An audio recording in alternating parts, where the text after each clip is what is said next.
water. I don't know if you could hear the sound of the lovely power towers and the cords. Is that what they're called? Clonky shoes. Clonk, clonk. Ooh, see that?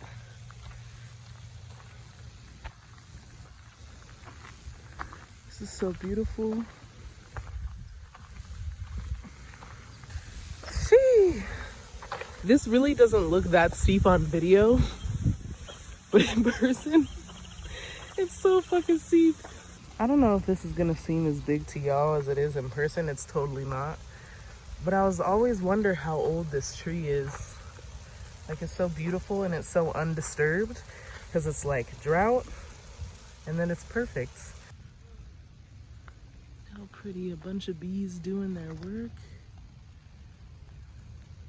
Oh, something died, or it's just looking for stuff in general. All fear ye on the terrible. It was the horrible monster bird who had terrorized the sands of time for countless. Hello. Oh, look. I got a bee. It's okay, bee.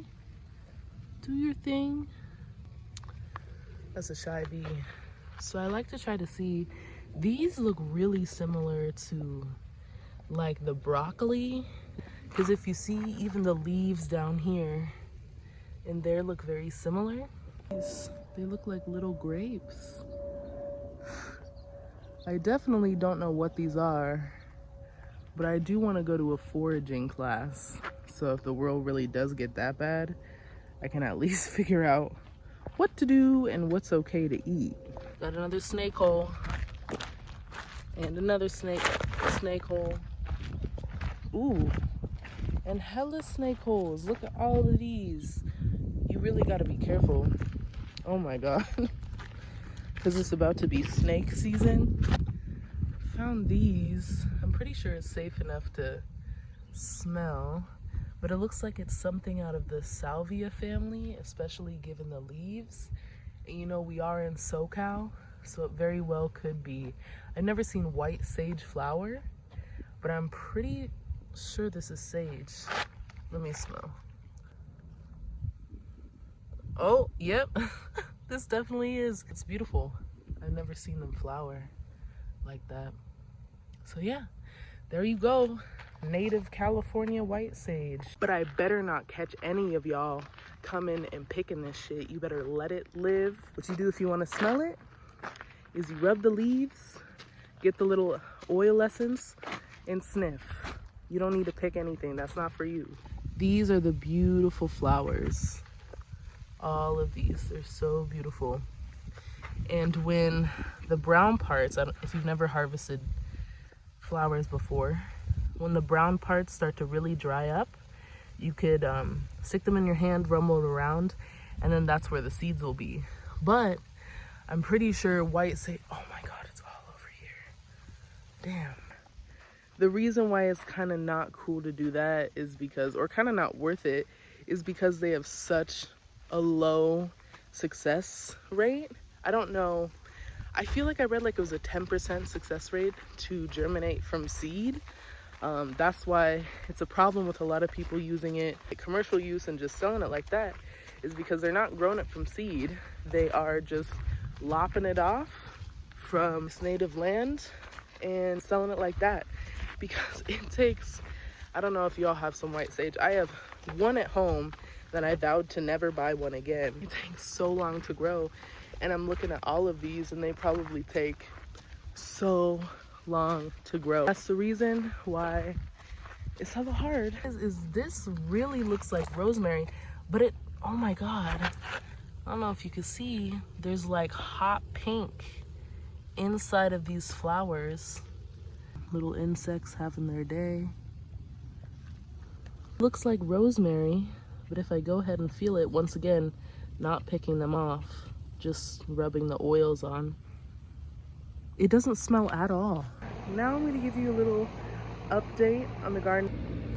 Here's the Black Prince tomatoes. And like I said in my post or my last video, I don't know how long this is going to survive. I put it in a pot that doesn't have a ton of drainage. I tried to fix it, but it's still producing fruit, and the fruit still looks really healthy. I have some spicy basil I planted on in here. We go on over here. We got the white Alpine Soul strawberries that are gonna be white instead of red. So I'm really excited. We still got the peppermint and the mint ginger going strong. I recommend putting it on a soaker setting, and then once I started putting it on the soaker setting, I'm noticing a lot less yellowing on here. These are actually looking a lot better compared to last time. This is the lime tree and the lemon tree. But this basil is insane. Look at this. It's so thick, it's so luscious, and it keeps sprouting up. And then I just planted this yesterday because they said you can plant like little suckers of tomatoes and they'll pop up, and this one didn't die, so we'll see if that ends up turning into a tomato plant. And this is the only sage plant I'll have for the rest of my life until I start breaking apart this one, but it's looking pretty decent. It's looking a lot more lush, and it's really starting to like this summer weather. And I barely water this, like literally barely. And hopefully I'm not giving y'all an update on this that's in the negative. They should not be turning purple like this. I don't know what's happening. But then we got some African blue basil, which is perfect for like a dessert. Lemon basil, which just is super fragrant, and it's good to plant with tomatoes to discourage any insects that could eat them. A big update. So this is like the backyard now. Is then a huge change. So these lilies are popping up. They're looking gorgeous. Some marigolds. I planted some potatoes, so we're gonna have a lot of potatoes in ground. They're looking nice and healthy. We have the kale. I was having a little bit of hard time in the wind, and collard greens, but now the sun is popping up. They're doing great. Some of the dill is really taking off. The alyssums are kind of doing the purple thing too, so I don't know what that means, but they're also starting to grow some more. So my mom went ahead and then put these in, so it's nice. And then we got these tomatoes. These are sun gold yellow tomatoes, and I did not know how they're gonna do in this soil, but they look amazing. We got some beautiful Rio Grandes, gorgeous, gorgeous.